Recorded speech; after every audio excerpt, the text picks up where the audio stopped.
Mr. Rhodes, thank you for inviting us to the White House. Glad to have you here. Thank you very much. When Prime Minister Netanyahu calls and says publicly, not in a private conversation with the President, but publicly, that this is not a historic agreement, that this is a historic mistake, how does the President see this? Well, we've had differences with Israel over the last several weeks on whether to do this first step agreement. And we understand that Israel's made its position public. They've communicated that in private to us. What President Obama said to Prime Minister Netanyahu when they spoke the day after the deal was agreed to is, let's get our teams together and let's focus on the final comprehensive resolution that we're seeking so that we can hear directly from Israel what its concerns are about the Iranian program, and we can take that into account as we begin to negotiate over the course of the next 6 months.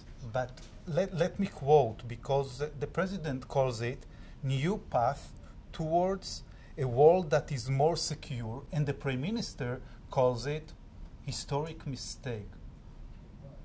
Does the President appreciate this kind of tone?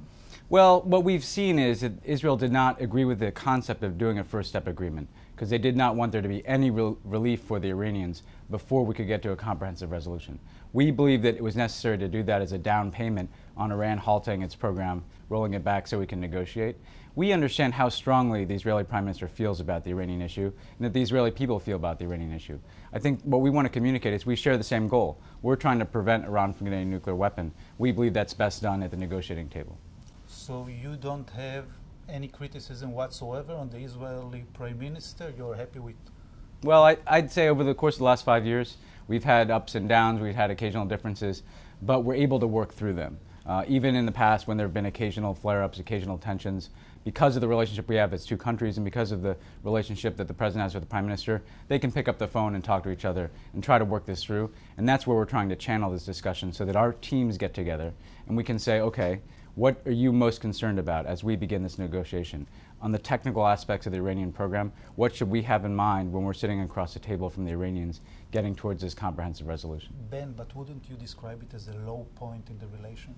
Well, we've had previous ups and downs. I remember in 2011, the Prime Minister had a very difficult visit here in Washington where he differed publicly with President Obama.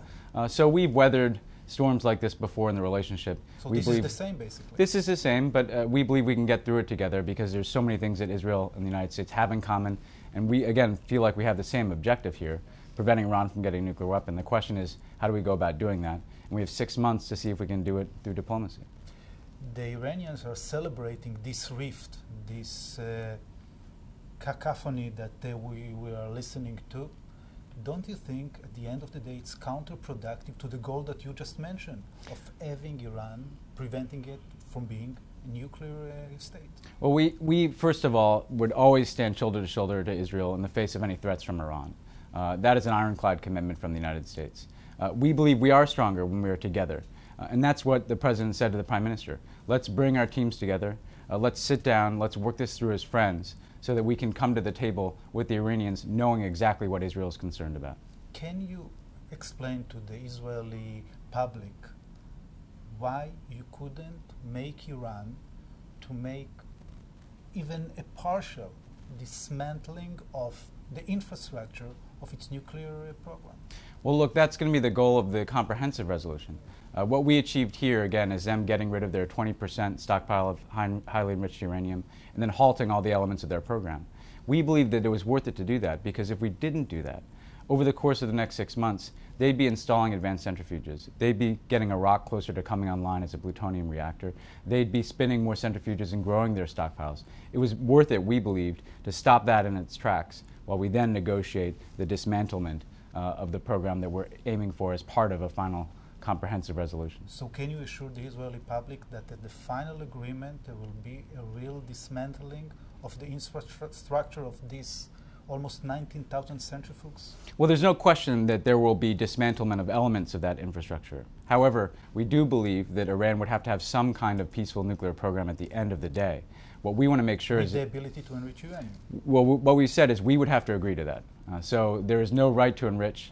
What there is the prospect of an agreement in which we define at the negotiating table what that limited program is. What are the constraints? what are the transparency measures, what parts of their infrastructure have to be dismantled, so that the world has assurance that they cannot build a nuclear weapon. History has shown us that sometimes the initial agreement is also the final agreement, because there is no final agreement. If this is the case, that means that the United States will allow Iran to stay a threshold country? No, in this we're very clear in the agreement. This agreement expires in 6 months. So this is not a new status quo. And if we don't get to an agreement in 6 months, we revert back to a status quo where Iran is in violation of UN Security Council resolutions, and we will up the pressure with increased sanctions. You mentioned the sanctions, and Israel is pushing right now and try to convince its many friends at the US Congress to push for another round of sanctions. How do you see it? Well, we don't believe now is the time for new sanctions. What we know is Congress can pass sanctions very quickly. And so if Iran violates the terms of the deal, we'll move to new sanctions. If Iran cannot get to what our terms for an agreement at the end of 6 months, we'll move to new sanctions. But during the window of negotiations, we don't think it's the right time for new sanctions. We're going to continue to enforce the existing oil and banking sanctions, but new sanctions could complicate the negotiation, divide the P5+1, and make it that much harder to get to an agreement. So if Israel push will succeed, it will complicate things for you and maybe derail the negotiation. Our message to Congress in particular is don't do this during the course of the negotiations, but we will do this with you, again, if Iran cheats or if we don't get to an agreement. Because again, we believe it could complicate the negotiation, it could create divisions in the international community, and it could frankly make it that much harder to bring Iran where we want to get, which is significant constraints on their program such that they can never build a nuclear weapon. And then would you see it as Israel's fault if it's happened? Absolutely not. This is a decision, obviously, that Congress will have to make. Israel can express its view, of course, as a sovereign nation, but this is something that we'll be working on with Congress over the course of the next several months. Many people in Israel feel that Israel right now is closer to a military strike than ever before. Do you share this feeling? Well, we will be in touch with Israel on all elements of the Iranian issue. Frankly, we don't believe for the United States that we're moving to that option at this point. Israel as a sovereign nation will make its own decisions about its self-defense. Our case to Israel will be, let's give these negotiations a chance to succeed.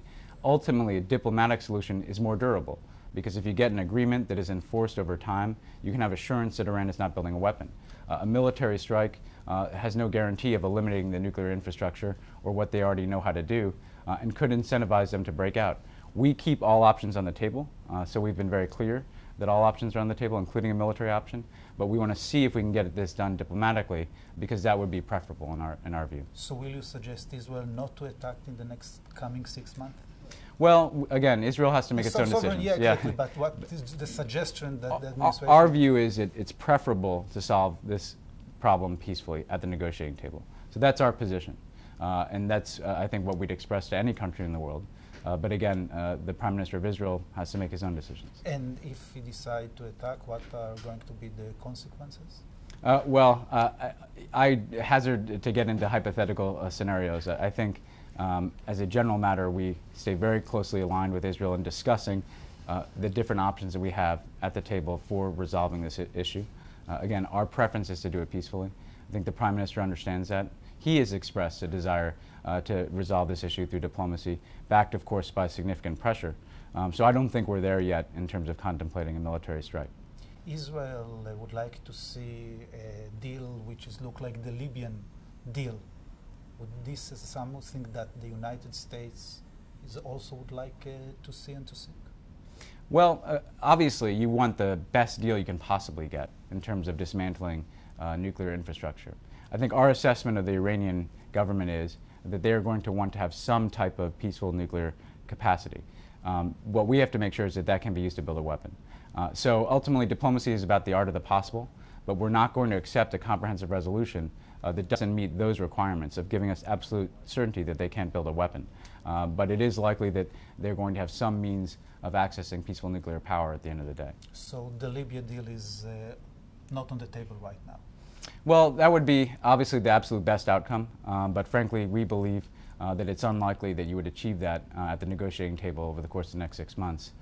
We're aiming for something, again, that dismantles nuclear infrastructure in Iran to an extent, and gives us the constraints, the limits, and the transparency into the program that we can verify that Iran cannot build a nuclear weapon. Mr. Rhodes, thank you very much for your insight and for your time. Thank you. Good to see you. Thank you for coming to the White House.